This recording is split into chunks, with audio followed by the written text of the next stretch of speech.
Bismillahirrahmanirrahim. Assalamualaikum warahmatullahi wabarakatuh. Teman-teman, video ini ngelanjutin yang kemarin. Alhamdulillah banyak yang respon pengen tahu caranya gimana ngecek penjualan turun terhadap kompetitor. Jadi cerita sedikit, kemarin 33 memang lebih sepi ya. Terhadap 11 sama 22 sebenarnya saya sama aja ya, kurang lebih sama lah, beda tipis, cuman kalau dibandingkan 11 12 itu jauh di bawah. Padahal tadinya harapan saya karena sebulan sebelum puasa ya dikirain bakal naik, tapi mudah-mudahan nanti pas puasa jos naik, amin ya, mudah-mudahan kita aminkan sama-sama, amin.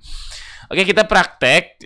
Saya akan kasih lihat hasil akhirnya. Jadi hasil akhir dari mengecek kompetitor apakah turun atau enggak itu seperti ini. Jadi bentuknya itu persentase ya teman-teman. Ini saya samarkan namanya. Ini ada grafik 100% ceruk pasar. Jadi ini ada tanggal. Ini saya bikin per minggu. Ini berapa minggu ke belakang ya? Ini 9 minggu ke belakang. Jadi aslinya untuk toko saya yang baju Yuli aslinya naik. Mengambil ceruk pasarnya tuh naik. Artinya apa? Artinya misalkan gini, ada 10 orang yang ke mall, baju Yuli dapat 5 orderan. Lalu minggu depan ada 20 orang yang ke mall, baju Yuli dapat 5 orderan. 5 orderan juga aslinya itu tuh penjualan baju Yuli turun karena yang minggu pertama 5 bagi 10 50% ceruk pasar, yang minggu kedua 5 bagi 20 itu berarti 25% ceruk pasar, artinya itu turun. Nah, makanya kalau naik pengunjung mallnya itu Shopee yang mainin. Itu pengunjung mallnya itu Shopee yang mainin. Sebentar.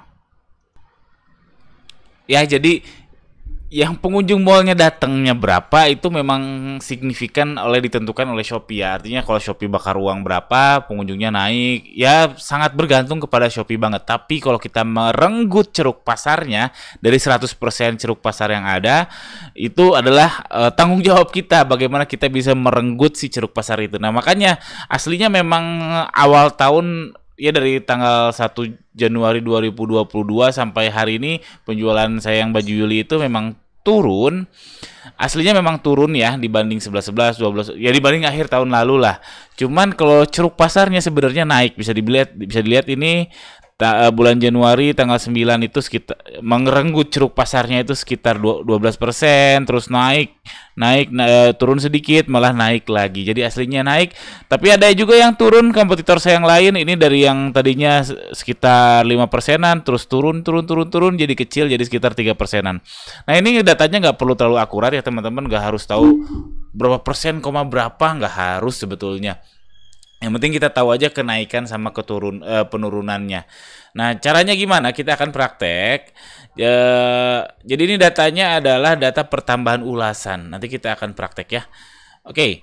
Jadi sekali lagi saya tekankan ini masalah ceruk pasar.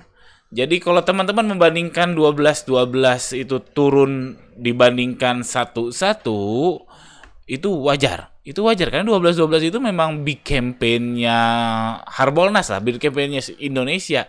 Dan 11 itu tentu nggak lebih besar daripada 12. Jadi kalau teman-teman membandingkan turunnya penjualan, misalkan penjualannya 500 order di minggu itu, di 11 cuma 100 order, ya ini wajar turun. Tapi terhadap kompetitor gimana? Terhadap seller yang lain gimana? Perenggutan ceruk pasarnya gimana? Jangan-jangan kalau misalkan Anda jualan kaos di tanggal 12 itu yang nyari kaos itu misalkan ada 1000 orang. Anda dapat 500, berarti Anda dapat 50%. Tapi di 11 yang nyari itu cuma 125 orang misalkan nyari kaos. Anda dapat 100, berarti ini bagus dong.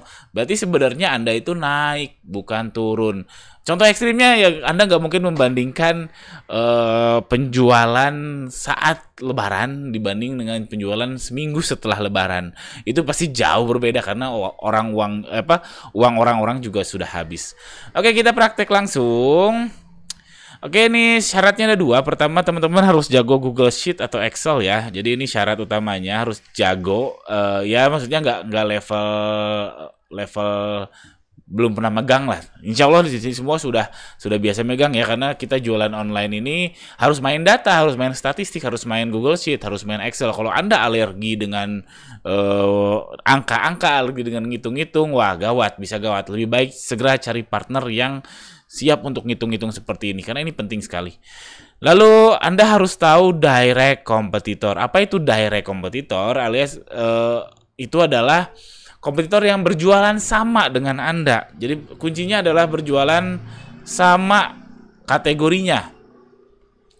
Jadi contoh gini, yang baju Yuli itu jualan umum jualan utamanya adalah gamis anak. Jadi saya mencari kompetitor gamis anak. Ini ada 1 2 3 4 5 6 7. Saya samarkan ya namanya. Ada 7 yang jualan gamis anak. Saya record si ulasannya.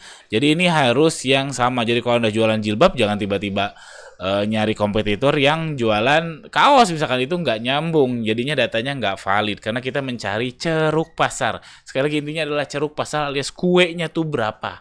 Oke, kita praktek. Jadi ini sederhana gini loh teman-teman bikin aja Google Sheet-nya, ini tanggal, lalu di sini brand teman-teman, brand saya misalkan. Lalu teman-teman sudah punya list kompetitornya, kompetitor A, B, sama C. Nah, saran saya recordnya itu adalah seminggu sekali. Nah, buat tanggalnya seminggu sekali, dan di Sabtu ya, karena secara internasional akhir minggu itu Sabtu bukan minggu. Jadi akhir minggu itu hari ke-7 itu adalah Sabtu. Jadi kalau Sabtu minggu ini adalah tanggal 5 Maret, lalu teman-teman buka Shopee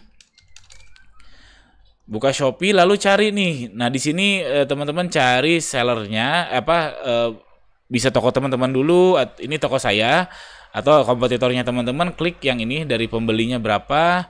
Nah, di sini ada ulasan semua 193 2000, artinya tinggal input aja. Misal ini kan brand saya ya, 193 200. Ini kan pembulatan karena ada angka ribu. Tapi kalau yang di bawah 1000 kayak yang brand saya yang Deep Hood ini 601, jadi bisa langsung bulat 601. Lalu brand B, brand C itu hitung aja minggu depan, hitung lagi secara manual. Ini kalau mau gampang buka aja di HP ya. Kalau di komputer Anda harus inspect elemen dan seterusnya. Jadi harus klik inspect elemen sehingga masuk ke mode mobile. Tapi biar gampang masuk aja ke komputer, lalu input aja satu-satu, lakukan ini setiap minggu, harus konsisten setiap hari Sabtu. Kalau jamnya bebas, mau pagi, mau siang, mau sore, terserah. Yang jelas harus konsisten di tiap Sabtu. Lalu katakan nanti akhirnya ujung-ujungnya akan dapat data seperti ini teman-teman. Ini kami merekodnya sudah 2 tahun dan ngerjainnya gampang kok. Setiap ngerekord itu paling juga cuma 15 menit lah, 15 menit. Ini baju Yuli tanggal 26 itu ulasannya segini, minggu sebelumnya segini, kompetitor segini. Lalu dihitung selisihnya. Nah, selisihnya ini. Nah, ini saya sudah ngitungin selisihnya. Jadi minggu yang terakhir, data terakhir dikurangi minggu sebelumnya, dan seterusnya, ketemulah selisihnya. Nah, selisihnya adalah seperti ini. Baju Yuli di minggu 26 itu ada 800 ulasan. Apakah ini 800 orderan? Oh enggak, sepengalaman saya ini 2 kalinya ya. Jadi kalau ada brand A, brand B yang Anda record, ada pertambahan 100 ulasan, berarti kemungkinan besar dia itu orderannya itu adalah 200. Cek aja ke diri Anda sendiri, Anda penambahan ulasannya berapa, lalu cek orderan di seller center, saya yakin nggak akan jauh dari 2 kali. Oke? Ini langsung cek aja kayak gini, nanti tinggal drag, lalu bikin chartnya. Kalau di Google Sheet itu udah otomatis, klik insert, chart, lalu ada pilihan stack, percentage apa gitu ya. Mana ya, sebentar. Oh, nggak keluar. Nanti tinggal klik aja di sini setup, nah stack area chart. Nah, jadi akan keluar yang seperti hasil akhir ini. Oke, itu aja prakteknya. Silahkan diulang-ulang kalau masih bingung. Yang intinya kalau teman-teman sudah ngerti bahwa menilai turun atau enggaknya penjualan itu berdasarkan ceruk pasar, pasti teman-teman tinggal ngikutin aja, gampang kok. Ini sebenarnya sederhana sekali, cuma penambahan pengurangan, dan hasil akhirnya pun nggak perlu akurat. Jadi hanya mengetahui, oh saya lagi naik, oh saya lagi turun terhadap ceruk pasar. Nah, cuman hati-hati jangan terlena ya teman-teman ya. Jangan karena tahu oh ceruk pasarnya emang lagi turun tapi saya justru lagi naik, ceruk pasarnya lagi merenggut yang lebih besar, terus nggak memperbaiki marketing dan sebagainya, itu jadinya terlena. Jangan sampai kayak gitu ya. Oke, sekian aja. Jangan lupa subscribe. Assalamualaikum warahmatullahi wabarakatuh.